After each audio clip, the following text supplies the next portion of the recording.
This hive needs a new top box, so I'm going to use this as an opportunity to show you how to do checkerboarding. So down here in the empty box that's going to be the new top box, I've removed frames 2, 4, 6, and 8.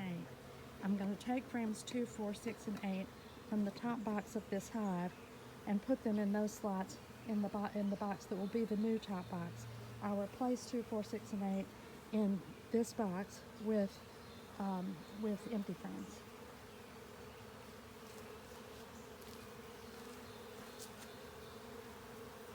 So we're going to start with frame number 2.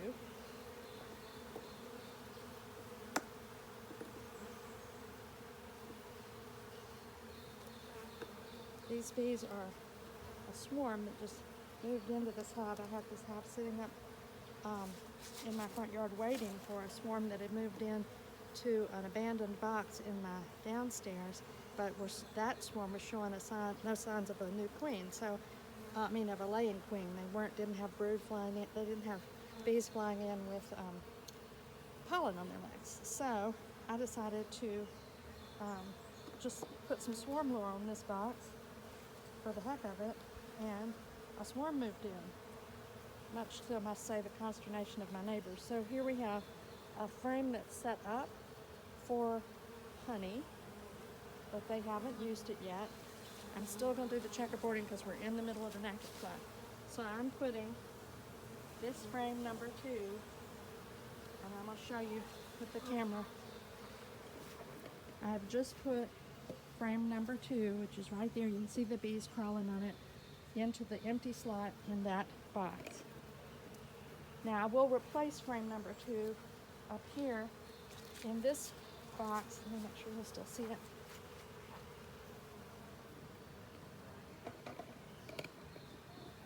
I'm going to replace the frame in position 2 in this box with an empty frame, but for now I'm going to leave it out so I have some room to move.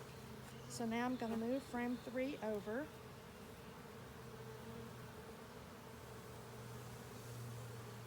And I'm going to get frame 4, which is the next frame that goes into my new box.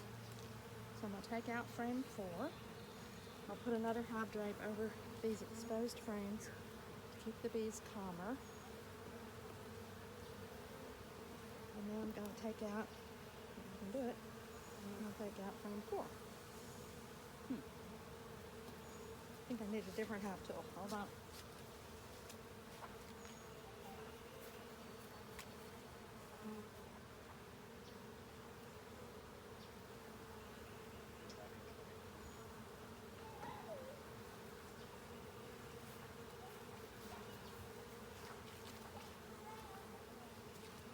This hive tool has a hook, and we'll use it to loosen this frame this way, since I'm not being very successful at loosening it the other way. There we go. All right, so let's pull this frame up. Oh, I didn't loosen on the other end. I thought I had already. Okay. Now let's pull this frame up and see what it looks like. It's heavy, full of nectar, ready to be made into honey. Isn't that pretty? Now that's going down here in position 4.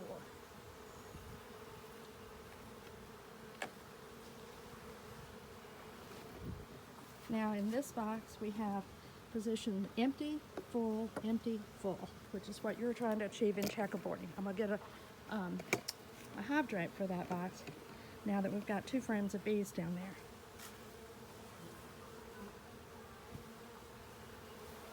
I should have done it when we had 1 frame of bees down there, but I'm doing it with 2 because I forgot. Okay, so now we're going to take an empty frame from the new box and put it into position number 4.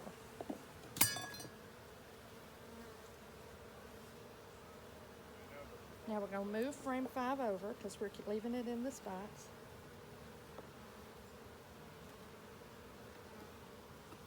And I'm going to take out frame number 6.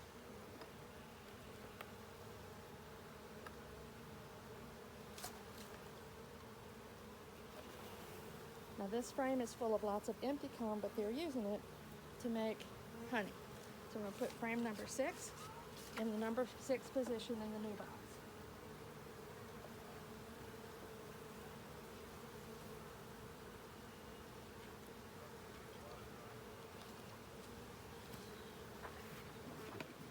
So now I've put frame number 6 in the new position. There's an empty frame in 7, and our last frame is 8. I'm going to take out 7 so that it'll be easier to put in 8 without rubbing bees against the side of the box.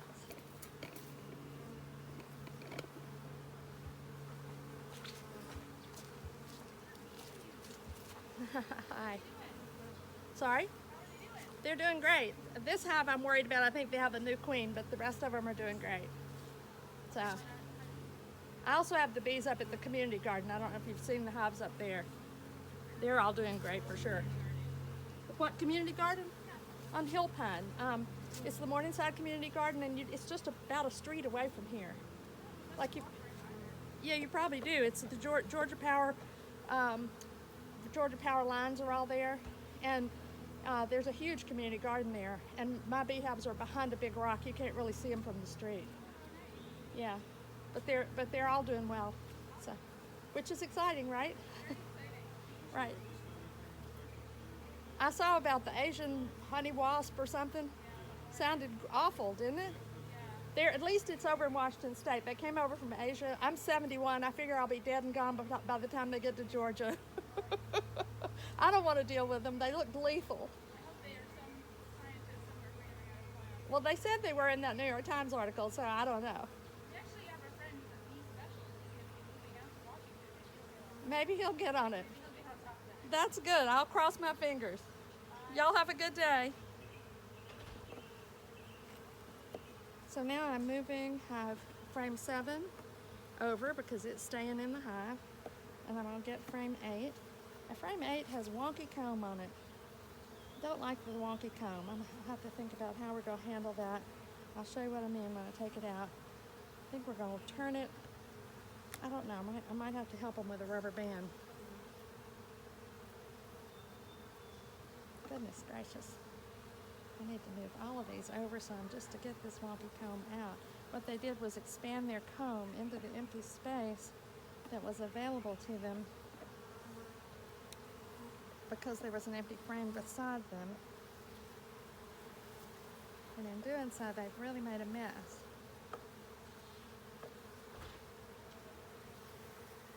So here is number 8, which is truly a mess. I'll show it to you in just a second better. Meanwhile, put 7 back where it belongs and cover this up and get a rubber band, quick like a rabbit. I'll fix it so you can see what I'm going to do, but I've got to repair that comb because of the way it's sticking out.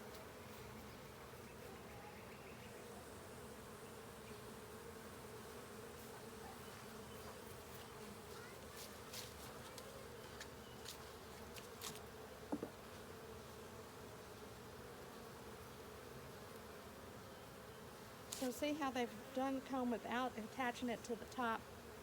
They've done the comb without attaching it to the top of the frame. So I'm going to force that issue by putting rubber band on it.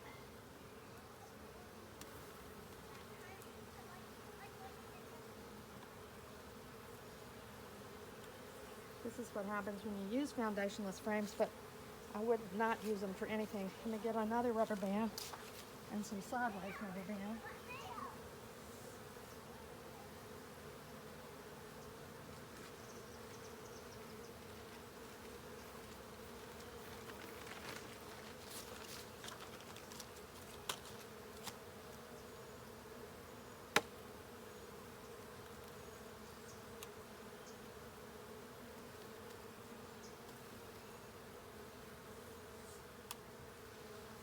Okay, so now I need to catch this edge of this comb, and I'm going to do that with a rubber band that goes vertically.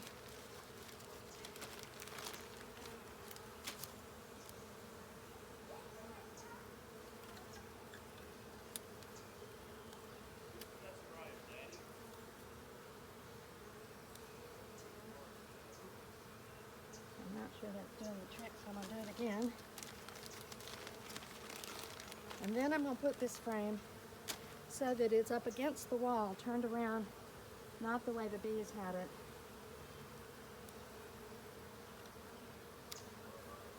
Sometimes bees have to learn how to color inside the lines. Okay, so this is more inside the lines. And I'm going to turn the wonky side to the wall, which is not the way the bees had it. It will force them to adjust, whether they like it or not. So now we need an empty frame in position number 7.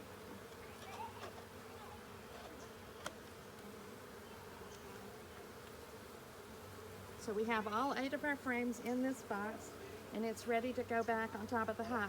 So the way it is now is it's empty, full, empty, full, empty, full, empty, full. And I need to push these frames closer together. One of the problems with an 8-frame box is that it has a little extra space in it in terms of bee space, which is part of why they can draw wonky comb a little bit better, a little bit more successfully in 8-frame boxes than I imagine they can in 10. I don't know, I've never used a 10-frame box since my first year.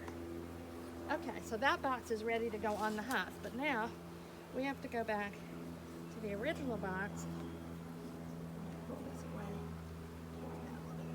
Okay, now we've got to go back to the original box and fill in the spaces. So we need an empty frame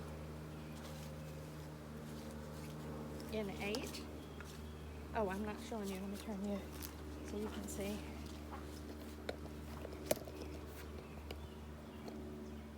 Okay. So we need an empty frame in 2 and 8. So put an empty frame in 8.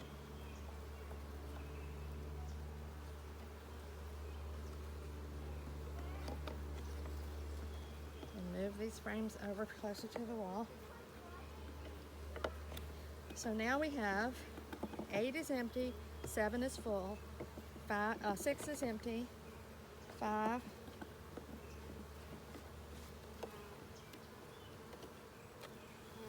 is full, 4 is empty, 3 is full. I just killed a bee.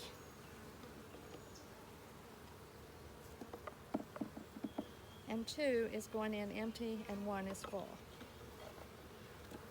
So now, full in this box is 1, 3, 5, and 7.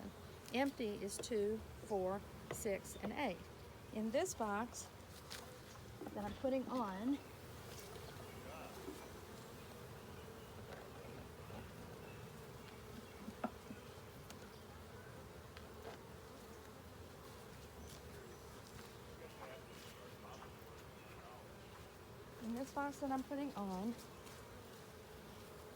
empty is 1, 3, 5, and 7.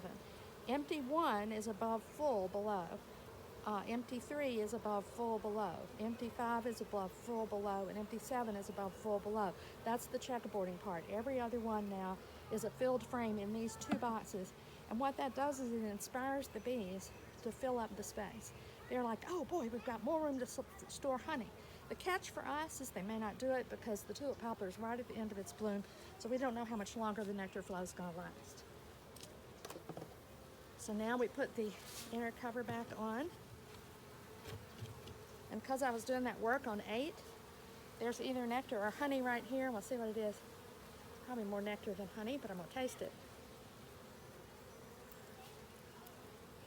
That's good. When I was a new beekeeper, I would try to do it this way. You can't taste very well through a veil. Okay, now I'm going to put the top back on, and we're done with this hive. And if you have any questions about how to checkerboard, feel free to email me at beekeeperlinda.com or ask in the comment section on this video.